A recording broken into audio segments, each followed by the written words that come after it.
I'm very excited about this interview. There are few people in the Valley who need, or in the technology industry more broadly, who need less of an introduction than Jony. And it struck me as I was about to walk on here that he barely even needs a surname.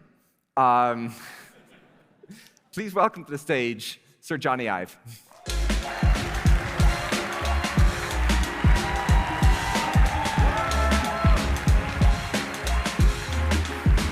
Hey.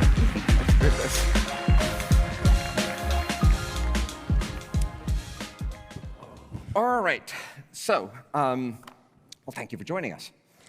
I really would love to say that I am unspeakably grateful and honored to be here.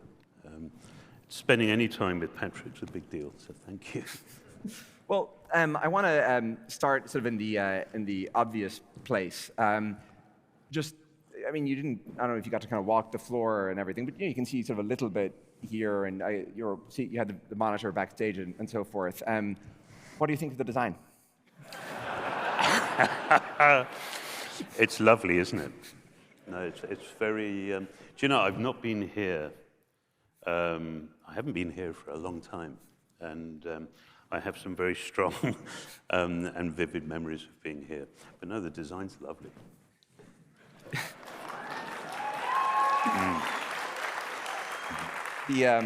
The first event I ever came to in San Francisco was one that you designed, were the author behind. It was the WWDC, and I have to go back and check. I think it was 05, maybe it was 06. But that was the first event I came to in San Francisco, and it was, actually, I want to say it was here in this room at Moscone, but actually, John got to be in here, but I was relegated to the overflow room. Which was not my fault. All right, so, well, speaking of that, you came to Silicon Valley in 1992, is that right? That's right. Yeah. So, you're still very young, but that was you know, a couple of years ago, a couple of decades ago. How has Silicon Valley? So, Alan Kay says that the software industry and the computing industry is a pop culture, in the sense that we are ahistorical, and we don't understand the ideas and the antecedents and the things that came before us. And you know, that's Alan Kay's view. I don't know if it's right, but I thought it was an interesting idea. And certainly it's the case that if you ask people, I don't know, to, you know, in many industries, the greats and the creators and so forth are these kind of big hallowed names. But if you ask people, you know, who invented the internet, a lot of people in the technology industry don't have you know, a clear sense of that history. I've always found that kind of phenomenon interesting. But since you've now got to observe Silicon Valley for 33 years, how's it changed?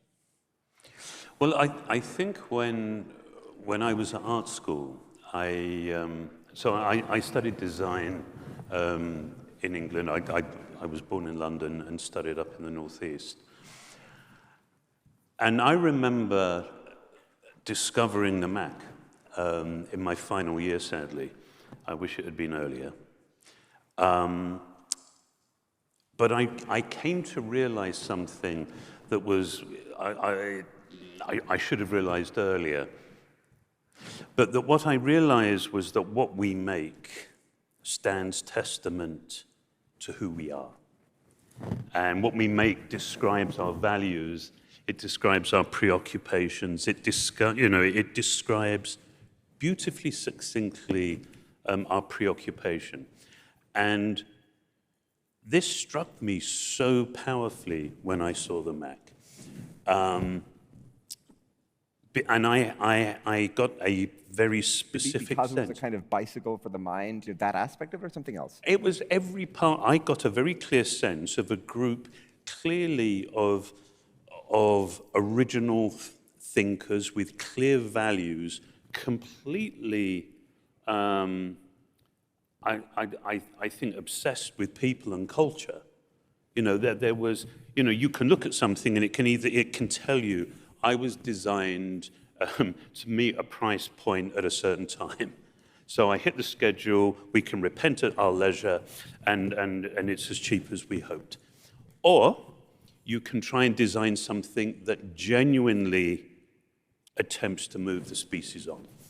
And I had a very clear sense of the latter, that this was created by this renegade group in California, and so powerful. I mean, I studied industrial design. I didn't study technology, but I was so moved by the clear values and the resolve and the courage that I think enabled the embodiment of those values, that I wanted to meet these people. I wanted to come out. And so after college in '89, I first came out. I had to return. This is probably way too much information. You're among just a couple of friends. Exactly. This is a small, intimate fireside chat. Well, the interesting thing was that I had a job commitment. I was sponsored through college, and so I had to go back to work in design in London. And there was a strange liberty, I think, that afforded me. I was impossibly shy, and I think if I'd been traveling out to meet people with the goal of getting a job, I would have found that so anxious-making, I don't think I would have dared to meet people.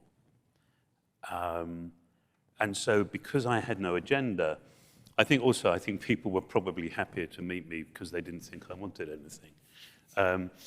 And so to dare to get close to answering your question, what I saw in '89, '92, when I finally moved out, Apple, I consulted for Apple for a couple of years, and then they persuaded me to move to San Francisco, to move to Apple here. What I saw, I think, was, or what I felt, was a sort of an innocent euphoria, I think, of like-minded people driven by values, clearly in service of humanity, gathering together in some small groups, in some huge groups. But I do believe there was a very strong sense of purpose, and that purpose was, we are here to serve the species. And was that at Apple in '92, or in the technology industry in '92, or in the Bay Area in '92? That's a great question. I think, honestly, Patrick, it was everywhere. I felt, and even though, there were competitors, even though I did feel that there was an underlying sense of our place as servants and of principled service. And what's changed? Well, I don't think that's the case entirely. I think there are agendas that are about, there are corporate agendas, I think, and this will sound a little harsh, but it is, driven by money and power. And I think if you know how you tend to get, you end up somewhere by sort of increments. I think if you were to starkly contrast today with '92, I think that would be a reasonable assessment. And for anybody creating software, creating a product, creating a company, what's the center, or what's the North Star that you perceive as having gotten askew today, or the thing that people should hold firm to in order to avoid some of these failure modes? Is it what you just mentioned, having a clear sense of purpose? Is it sort of having a kind of servant orientation? How would you think? What's at the heart of it?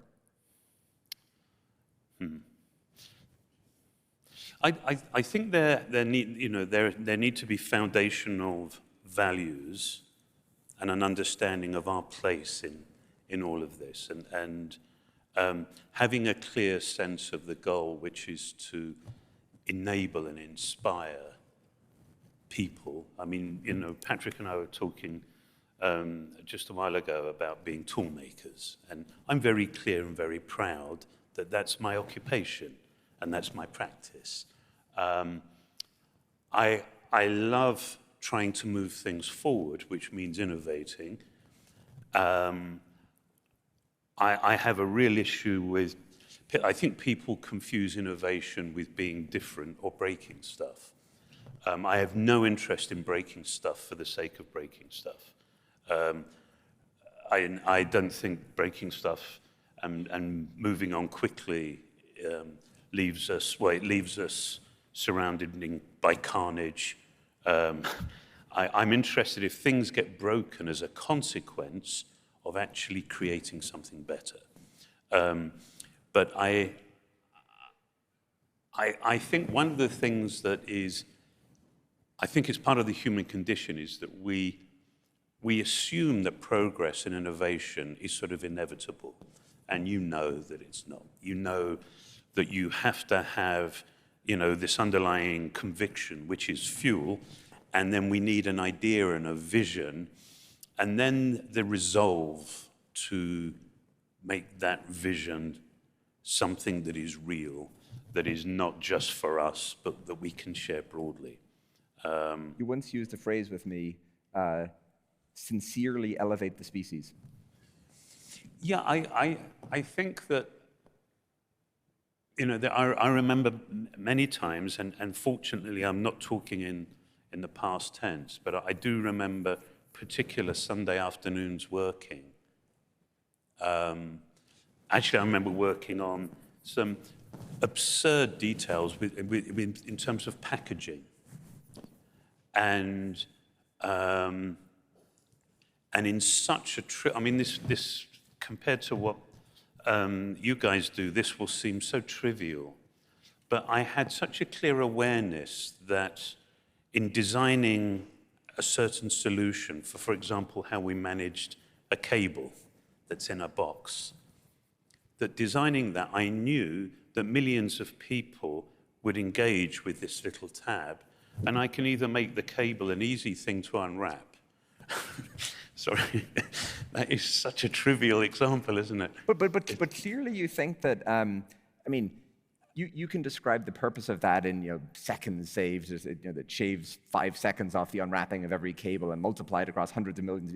But I get the sense from you that's not why you do it. It's not this trivial utilitarian, multiplication and calculation. There's something spiritual in it for you. What's the spiritual thing? I think the spiritual thing is that I believe that when somebody unwrapped that box and took out that cable and they thought somebody gave a shit about me, I think that's a spiritual thing. And I think it's a way...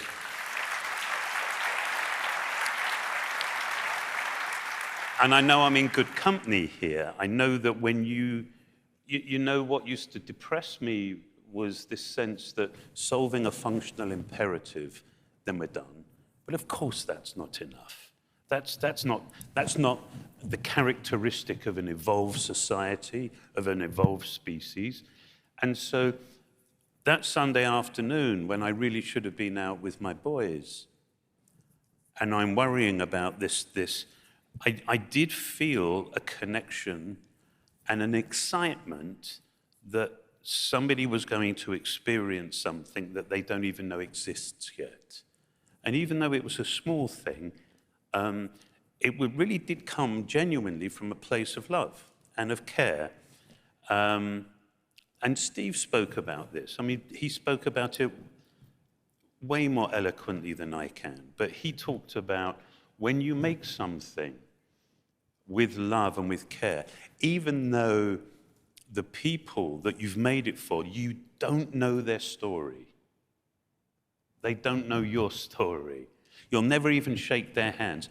But when they use the product that you've made, it's a way, and the way Steve expressed it, I thought was so beautiful. He said, it's a way of expressing our gratitude to the species. And I thought that was such an incredibly thoughtful and beautiful and authentic declaration. So when people talk about your design, or design that occurred in your time at Apple, they often refer to minimalism, simplicity, the clarity and function, things like this. And that's all certainly true. But part of what's very striking to me is how much of it seems to have some kind of sense of humor or joy woven into it. Like, there's the iMac, like the Pixar lamp. There's the lozenge iMacs in their Technicolor. There were even iPod socks. What's the role of joy in design? Well, I think that's such a good question, because I think one of the mistakes that people make is that they think simple products, simplicity is about removing clutter. And to me, that means you just would end up with an uncluttered product. But a kind of desiccated, soulless product. Actually, that's a beautiful description, a desiccated, soulless product. I think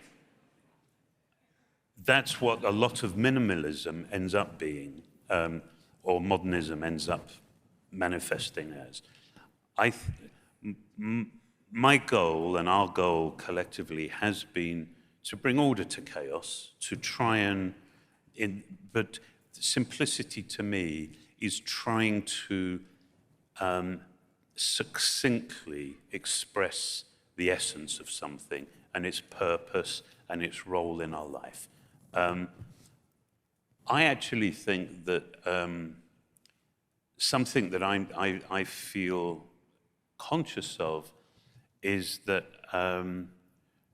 I think generally in the Valley and generally in our shared, in our industry, I think joy and humor has been missing. And that's something that that sort of weighed on me a bit. And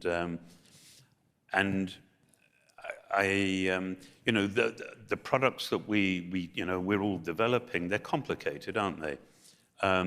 And sometimes joy gets confused with being trivial. But I think I always go back, I don't know about you, but I always go back to being very clear that my state of mind and how I am in my practice ultimately is going to be embodied in the work. And so if I'm consumed with anxiety, that's how the work will end up. And so I think to be hopeful and optimistic and joyful in our practice and be that way in how we relate to each other and our colleagues, I actually think that's how the products will end up. There's a wonderful talk by a guy called Daniel Cook about how to build a princess-saving enterprise application. But he kind of deconstructs Super Mario, and obviously the core purpose is to save the princess, and sort of approaches it from a standard enterprise application design standpoint, and puts together some examples of how one might go about it. And he impugns this approach and kind of critiques it because he says that this kind of design fails to recognize that the user is a person, the person wants to learn, the person can change, the software has an effect on the person, and you have to take that very seriously. And the words you're using, enable, inspire, love, care, gratitude, joy, to me, they seem to come from a conception of the person as somebody who's living and changing, and the software, in fact, has an effect on them. So something Patrick and I have talked about in the past is, and this is something I'd love to try and describe, and you'll have to help me, because I think it's really important, and it's something that I realize, and it took me many years at Apple to realize this, but it's an effect that I believe occurs when you're in larger groups of people involved in the common cause of developing a product. I think one of the things that happens is, generally we grow up wanting to be able to relate to people and wanting to be sociable. We find ourselves in a work environment with hopefully a diverse range of people. And one of the things that's interesting is if we are developing products together, there is this, I noticed this, and it used to infuriate me before I came to try to have a slightly more generous interpretation of why this happens. But that people generally want to talk about product attributes that you can measure easily with a number. So if you guys think about it, and you think about what would dominate the conversations that you would have, product conversations, you will end up talking about schedule, cost, speed, weight, anything where you can, generally agree that 6 is a bigger number than 2. And I understand why, but the problem is much of my contribution and the contribution of designers and other creatives, you can't measure easily with a number. Or it gets even more demeaning. It can be just, well, that's your opinion. Well, that's like telling your heart surgeon, well, that's your opinion, and you having a go yourself. And so what I came to realize, and I think this is, I think the more generous interpretation I had was, we do that because we want to try to relate to each other. We do that because we want to be inclusive. But then this is the dangerous thing that happens, and I would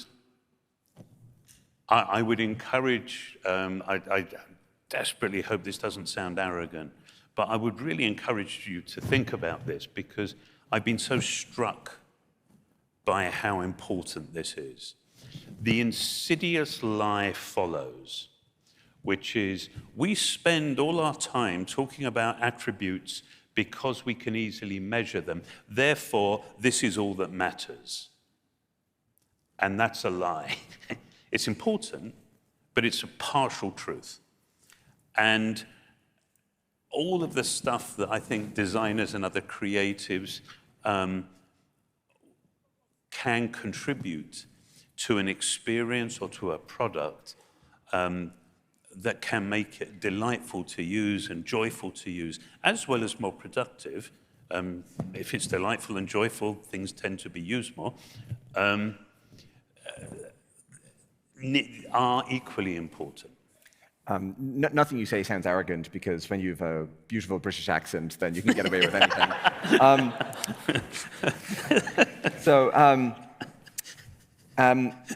We're speaking about the import and the impact of design, but if we shift a little bit to the practice, is there a trade-off between speed of execution and ensuing quality?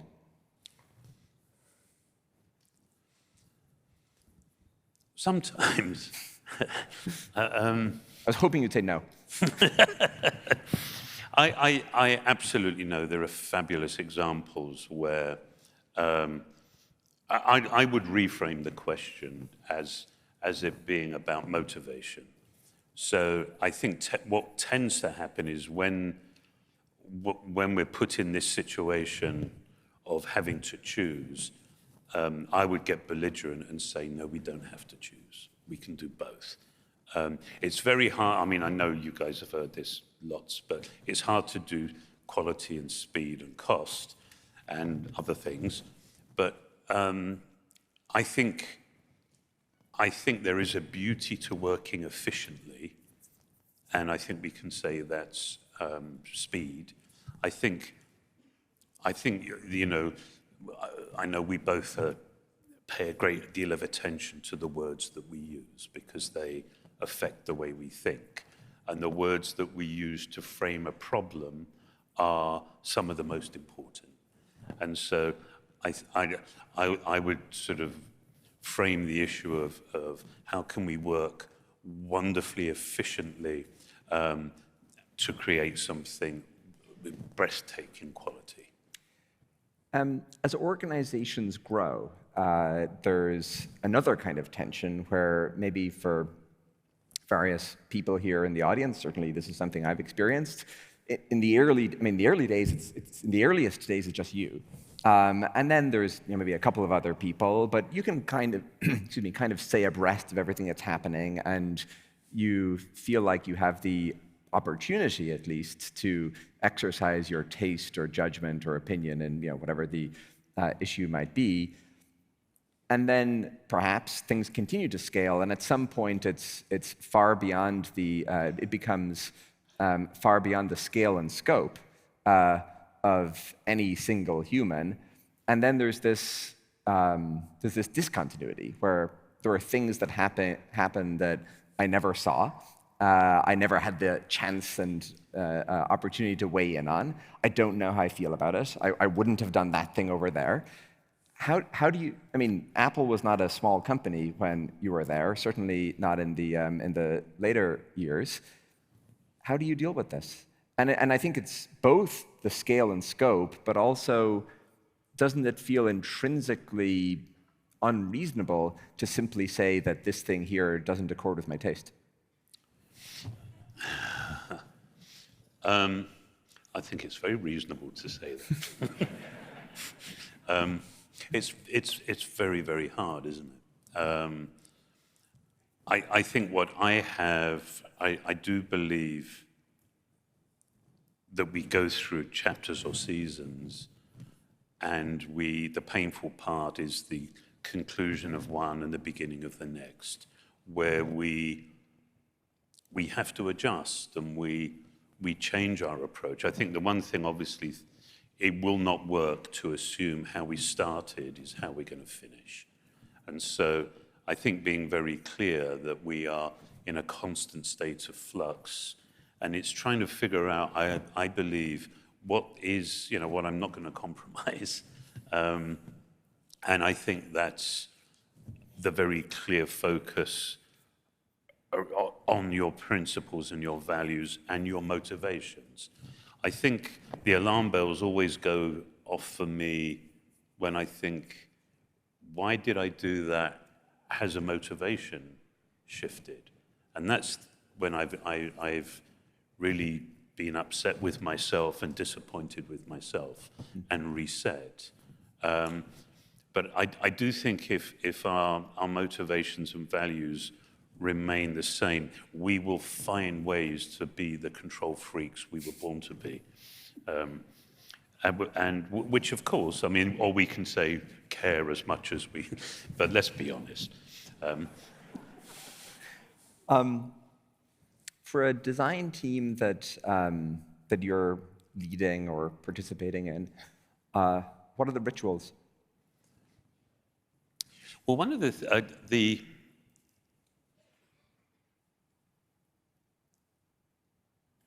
I think that there's nothing more important to me than the creative team, and declaring that and being clear about this is my contribution, and therefore I need to be part of an extraordinary team. But that's just, that's the price of admission, isn't it? So you can have the people, but practice, our process, our practice, the protocols are so important. Over many years, I've been doing this and leading small creative teams for, over 30 years. These are some of the things that I've found important. If you're dealing, as I was describing earlier, with concepts that you can't measure with numbers, if you're dealing with ideas that always, if you think about the evolution of an idea, it always starts off as a thought, and then a tentative discussion. One of the things I realize is just how, these ethereal thoughts, these fragile concepts, are precarious. And I think a small team of people that really trust each other I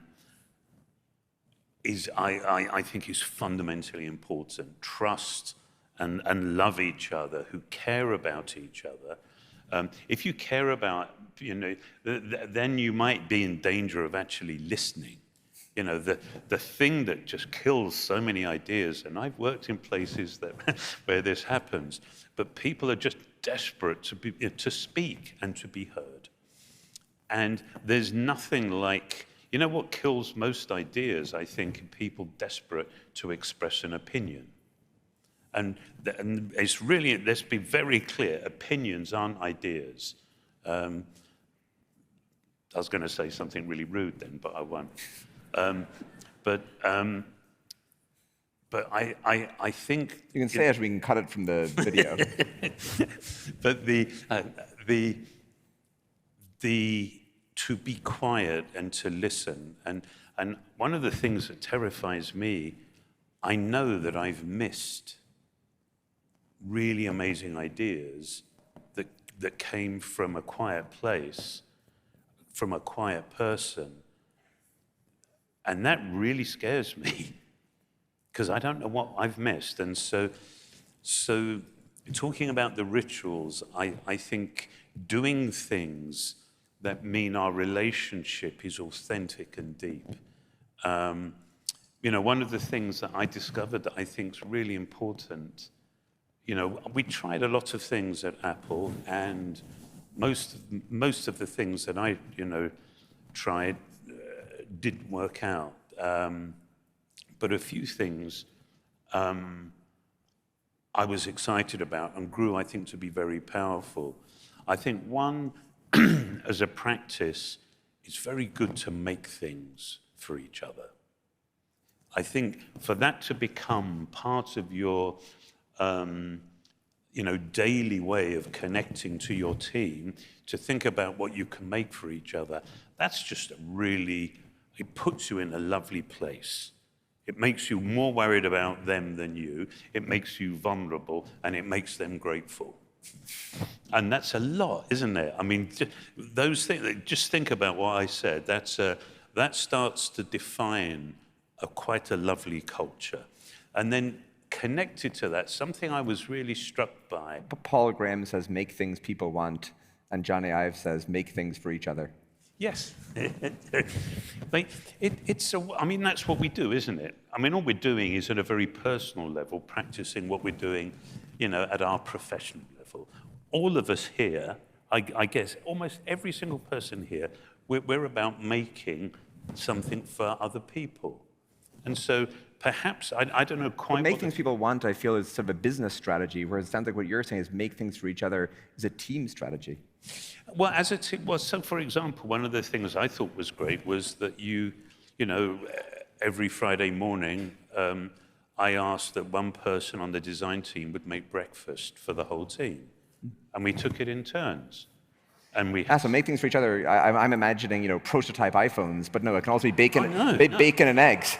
I'm talking cornflakes and milk. I mean, we soared, dizzy heights of some of the food, and some of it was so shocking. But it all came from the same place in terms of motivation.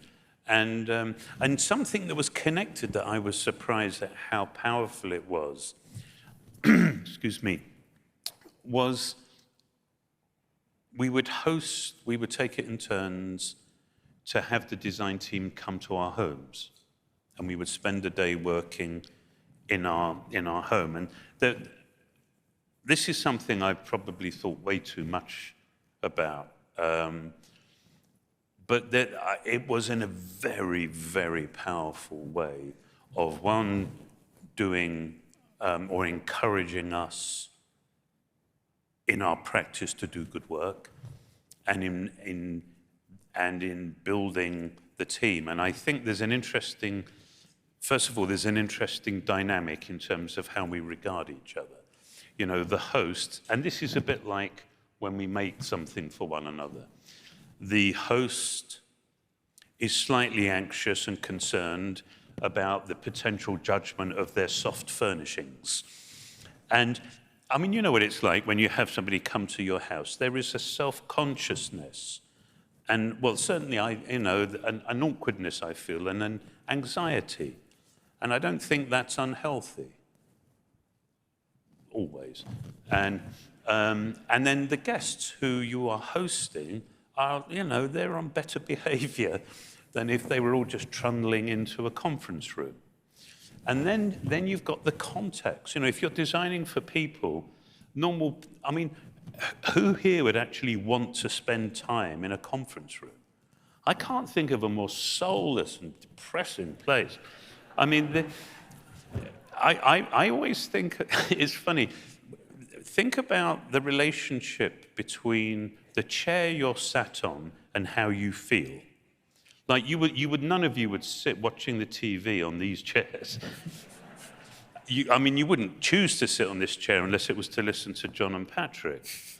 So I'm not sure that we're the attraction in this particular event. but I think there is an important point, which is if you're designing for people and you're in someone's living room, sat on their sofa or sat on their floor, and your sketchbook is on their coffee table, of course you think differently, don't you? Of course your preoccupation, where your mind wanders, is so different than if you're sat in a typical, corporate conference room.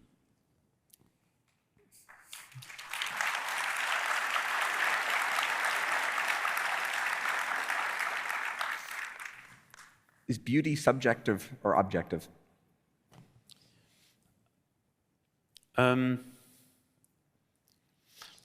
we now get to the easier questions. Yeah, I think it's. I'd be interested on your take on that. I think it's a bit of both. I think utility and function. If something doesn't work, it's ugly. I've always get frustrated when people try to, they set up a false opposition between, utility and aesthetics. And when I've designed something or been involved in the design of something that doesn't work, I don't care what it looks like, it's ugly.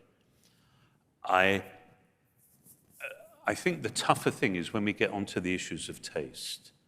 And I think design has always been a difficult thing in that because it's very easy for everybody to have an opinion, everybody does, it just doesn't mean every opinion has the same weight.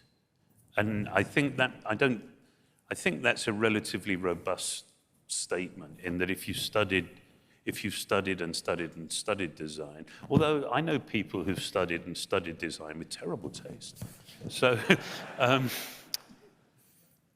don't know.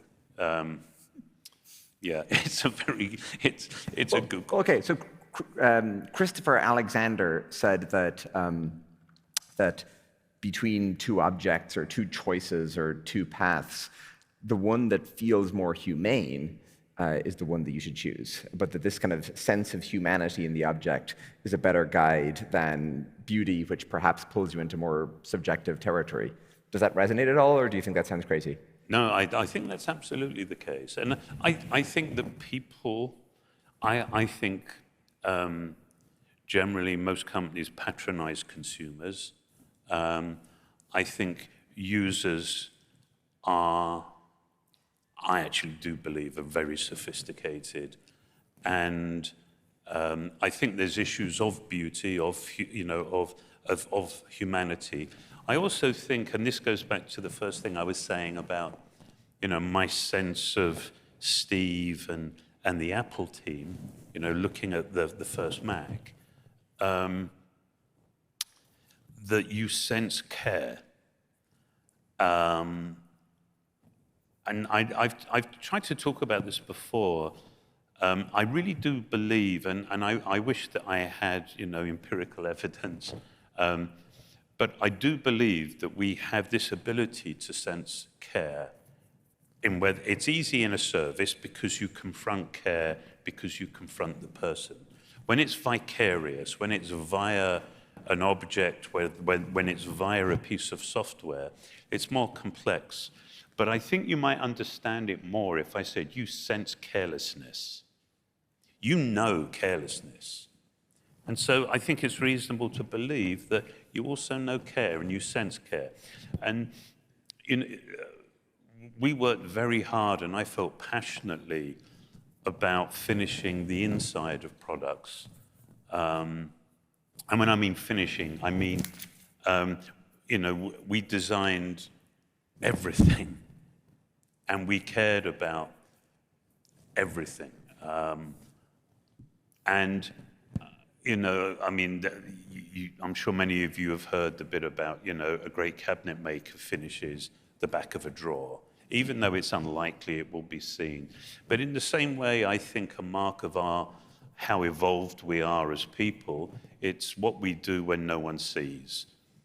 And I think it's indicative, it's a powerful marker of who we truly are. And I would be haunted by, if all we did was the outside, I would have this nagging feeling in my tummy that we were just being superficial.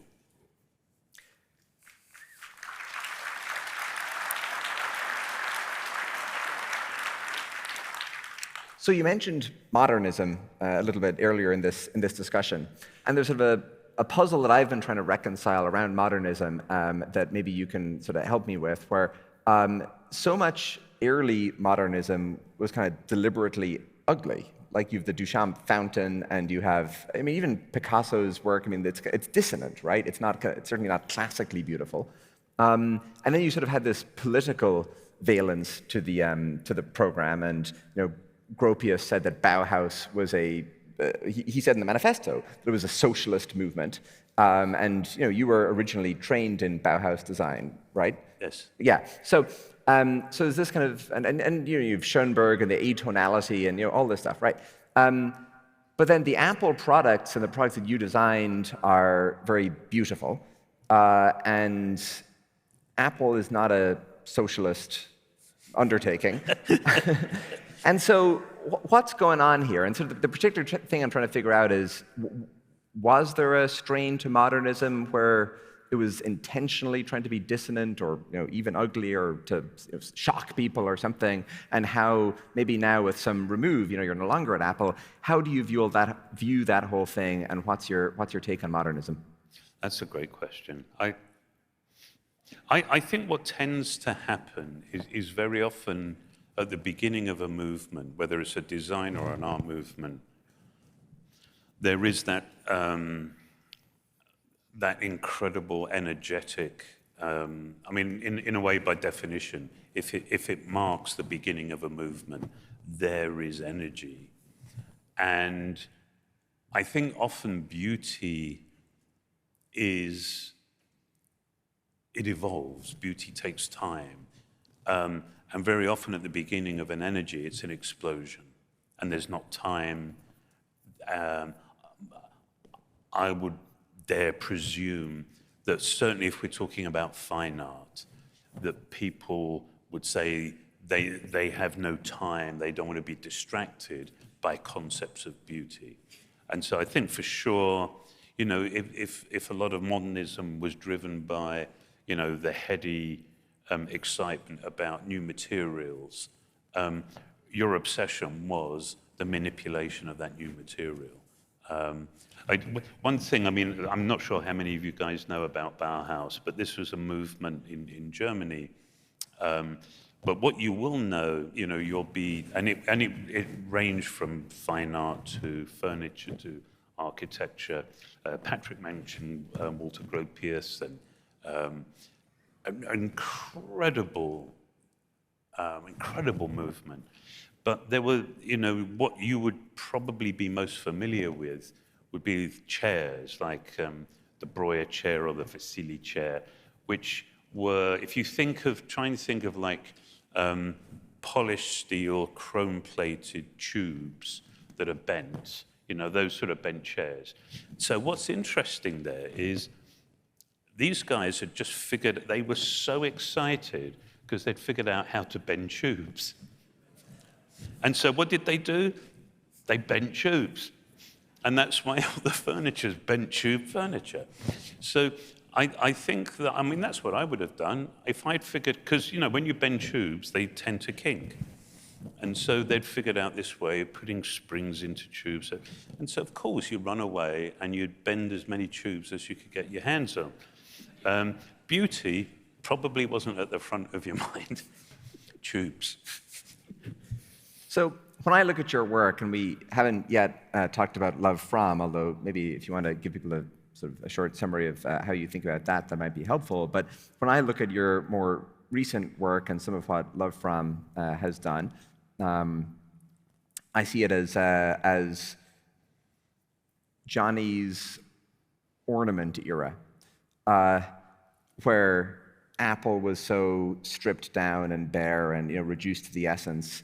And now I see that, I mean, maybe this is a misapprehension, but now you're more curious to try other styles. Is that true? I think it's a lovely observation. Yeah, I think, so it's nearly 6 years ago that I left Apple. And my goal was to build the most extraordinary creative team I possibly could. And we're about 50, 60 people. Many of the designers I've worked with for decades and decades, which means I've worked with them at Apple. But it's a very diverse team. So it's a team of industrial designers, graphic designers, user interface designers, architects, typographers, musicians, sound designers. And I think perhaps what you're referring to is that just our usefulness or the people that we're collaborating with, that's a very diverse group now. Where before we were very focused and we had a clear criteria for what we were doing. But if you're working for the king on his coronation identity, that of course would demand a very different approach than the one we would have taken if we were designing instructional products for how to use an iMac. So I think that's it follows I think the context. That's what you're seeing. Yeah, I think it's really what the problem is that we're addressing. So you're talking a lot about the purpose of design and the effect that design has on the recipient, on the user, on the consumer, whatever the case is. There's widespread concern and speculation about the effects of smartphones / the internet. It doesn't necessarily accord just with the smartphone, but on some of these products on attention spans, and whether it has some adverse effect on kids or teens or who knows, maybe all of us, maybe the adults as well. There's questions over with AI, whether it changes how education works and cheating and school, just so all of these technologies that we create have this potential double-sidedness to them. And so I guess as somebody who clearly takes seriously and thinks seriously about the full effects, how do you think about the possible harms? Yeah, I think when, and there's probably not anything that I can be more preoccupied or bothered by than what you've just described. I think when you're innovating, of course, there will be unintended consequences. You hope that the majority will be pleasant surprises. Certain products that I've been very, very involved with, I think there were some unintended consequences that were far from pleasant. My issue is that even though there was no intention, I think there still needs to be responsibility. And that weighs on me, as you know, heavily. I think what I think has been particularly difficult is traditionally when you look at innovation, I mean, there's nothing new with, I mean, if you one thing, I mean, Patrick and I were months ago talking about some of the architecture that was associated with the Industrial Revolution in England. And there are examples. God, we could talk about this. Google Victorian pumping stations. So you imagine this idea that sewage used to flow freely down the streets. And then suddenly, and this is for all of humanity's existence, if there were streets. And then suddenly, sewage was silently and predictably and consistently kept from streets. And the machines that achieved this were housed in cathedral-like structures. I mean, it's amazing. And there is just incredible precedent for these huge, when you have a big technological change, it impacts society. And the Industrial Revolution is, my goodness, a profoundly significant occurrence in the sort of middle of the 1800s, certainly in the UK. The thing that I think is so challenging is there was time for society to stop and consider what was happening.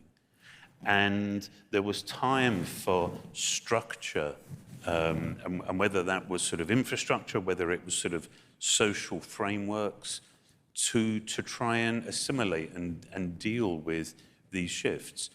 And I think what's been very challenging is we are moving so fast. The discussion comes far too late.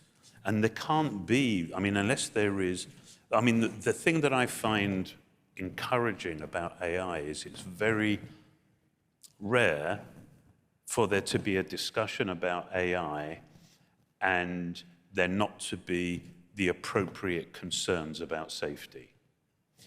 What I was far more worried about was for years and years and years, there would be discussions about social media, and I was extremely concerned about social media, and there was no discussion whatsoever.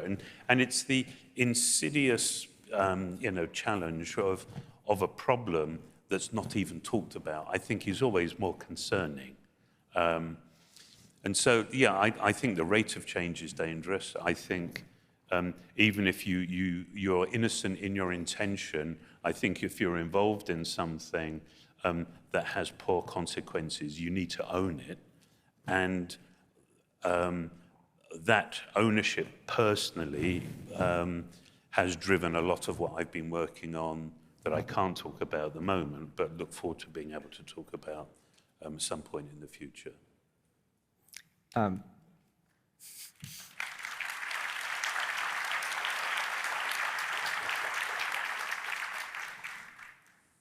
You mentioned, I wasn't going to bring it up, but you mentioned the Victorian pumping station. So which place and time in history had the best design?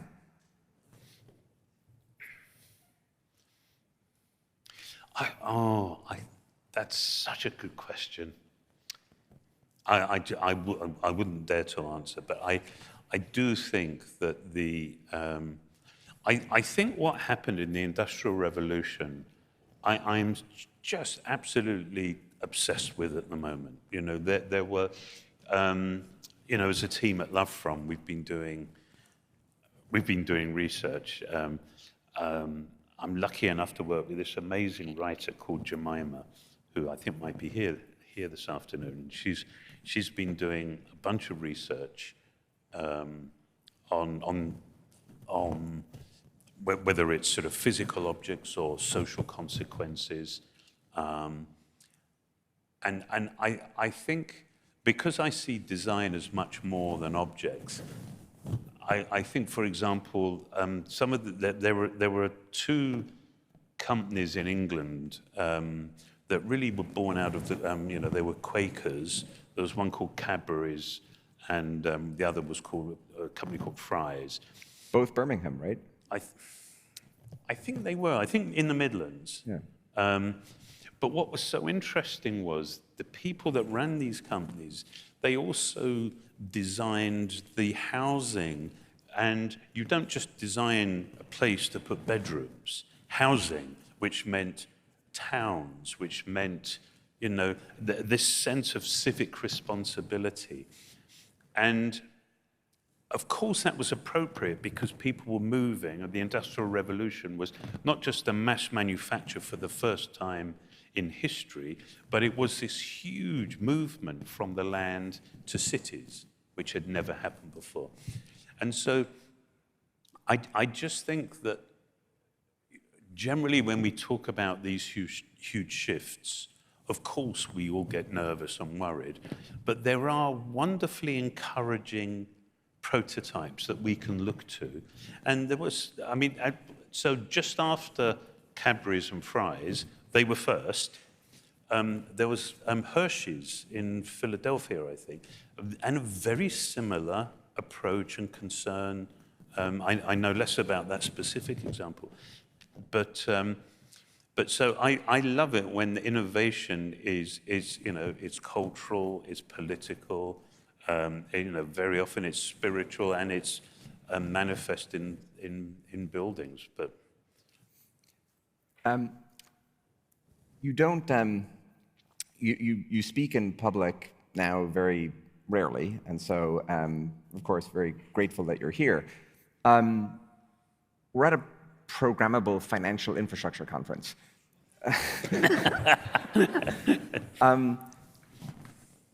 How and why should people, and of course the businesses here are from every crevice and aspect and different sector of the economy.